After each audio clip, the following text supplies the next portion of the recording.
তো এইবছৰ আমি জুবিন দালে ট্ৰিবিউট আৰু শ্ৰদ্ধাঞ্জলি জনাম in our NEU north east anvil, যোনটো আমাৰ ফ্লেগশ্বিপ নৰ্থ ইষ্টৰ কাৰণে দেখাবৰ কাৰণে এইটো পুৰা ইভেণ্টটো হয়। তাতে আমি পুৰা ইভেণ্টটো ইনগ্ৰেটে কৰিম। Every 3 days it will be a 3-day event through out 30th, 31st আৰু 1st। তাতে we will integrate the events with শ্ৰদ্ধাঞ্জলি টু জুবিন দা। তেখেতৰ জুবিনদাৰ ইম্পেক্টটো আমি ভালেখিনিকে চিনি পাওঁ, বিকজ তেখেতে যিমান অসমৰ কাৰণে কৰিছে, we want to give them the due respect that they he ডিজাৰ্ভছ।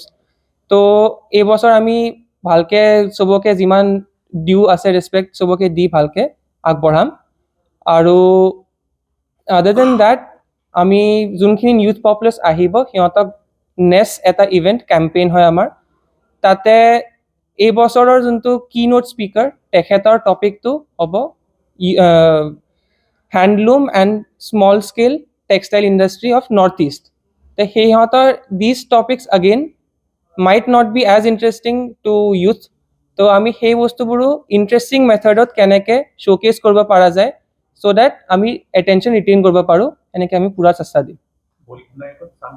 হয়, এইবাৰ বলিউড নাইটত শ্বান থাকিব 1st February, আৰু সেই ইভেণ্টটো অ'পেন হ'ব উইথ ইণ্ডি ছিংগাৰ জিনি নামৰ। 31st আমি হিপ হপৰ ৰাখিছোঁ। সেই হিপ হপৰ আৰ্টিষ্টটো ৰাফতাৰ হ'ব। সেই নাইট 31st অ'পেন কৰিব কৰ্মা নামৰ এজন হিপ হপ আৰ্টিষ্টে। এইবাৰ অল অভাৰ ইণ্ডিয়াৰ পৰা পাৰ্টিচিপেণ্টছ এৰাউণ্ড 3000 মান প্লাছ আহিব আমাৰ ইয়ালৈ। চ' হয় sir, 500 plus colleges we have reached out successfully this year. আৰু আমি ইণ্ডিয়াত 20 ডিফাৰেণ্ট জাগাত এনেকুৱা নিজৰ পৰাই ফেষ্টিভেলো কৰাইছোঁ সৰু স্কেলৰ। Other than that also' we have reached out via other college festivals to the students in that college.